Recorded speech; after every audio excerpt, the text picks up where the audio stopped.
I will do an example of drawing a Zentangle pattern. Most of the patterns have names, and the patterns I'll be using come from the free websites I use, so I will put links in for those. Now I believe they call this Bugle, B-U-G-L-E. Some of the names are quite difficult to pronounce, so sorry if I've got that wrong.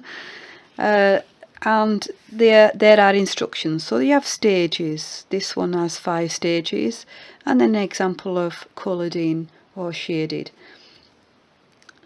So we're going to start at the first one, which is stage 1, and it shows you a grid and the first 2 lines.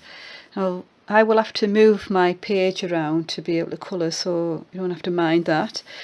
Now what I use for instruction, when I do my Zentangle, I use a pencil, I use a fine liner, this is a Sharpie, and I use an even finer liner I managed to find from Wilko's, and a rubber, and that's it, and of course paper.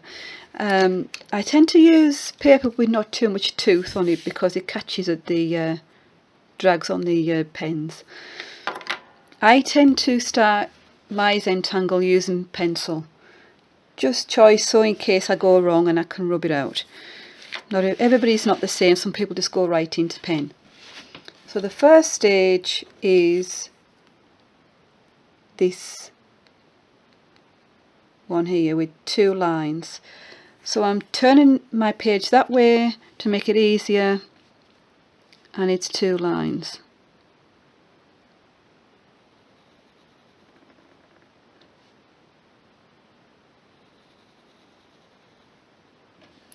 Once I'm happy with those lines, I'll go in and go over them with my pen.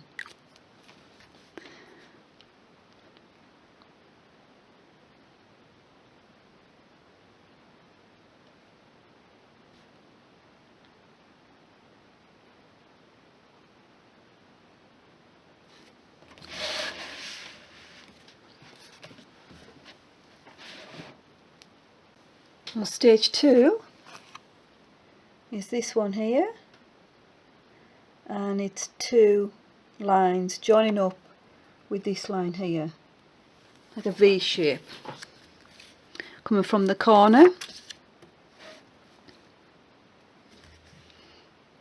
And I'll just lightly use pencil at first, and I'm going to match up those 2 lines as it shows in the second stage. When I'm happy with that, I'll put my pen marks in.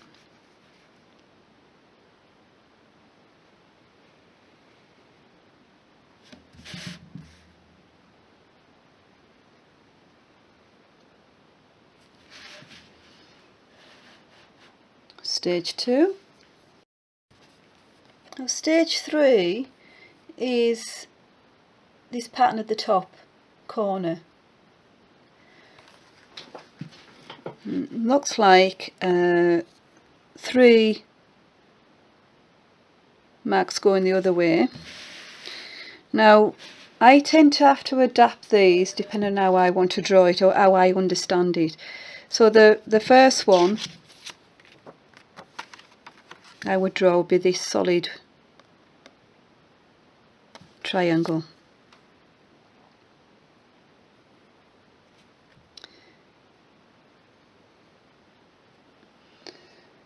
And then there's 2 more above that.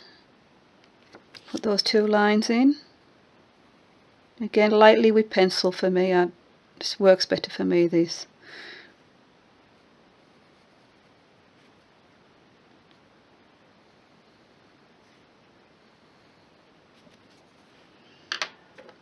And I'm happy with that. I'll put my pen marks in. And I've decided I like to mix up my lines with, you know, pen marks. So I'm going to use my finer liner now. And if I'm not completely happy with how that's worked out, I can move it. That's the beauty of using pencil.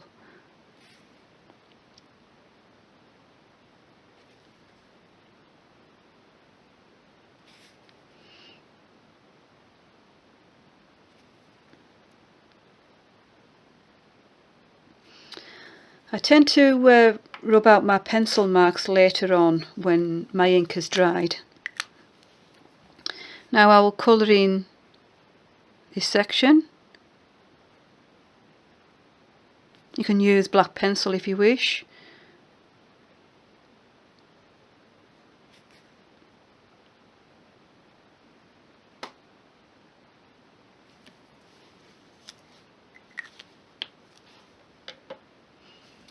That's stage 3.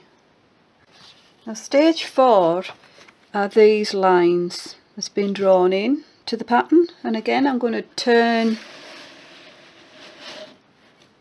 my page round so that I'm drawing in the same direction or similar direction. Again, I'll use my pencil first.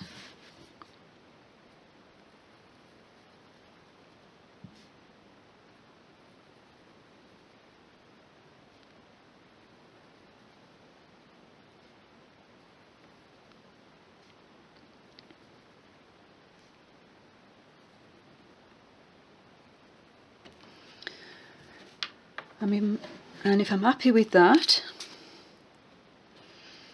I'll put my lines in, and I've decided to use my finer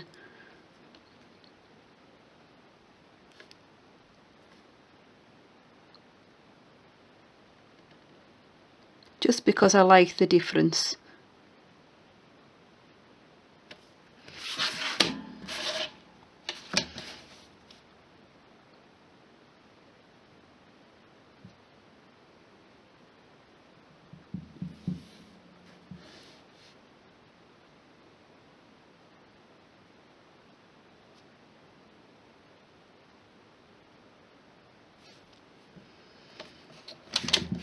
So that's the pattern completed.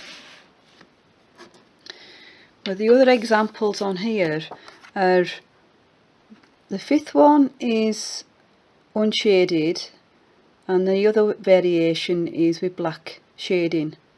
But I'm not going to do either of those, I'm going to do mine with pencil.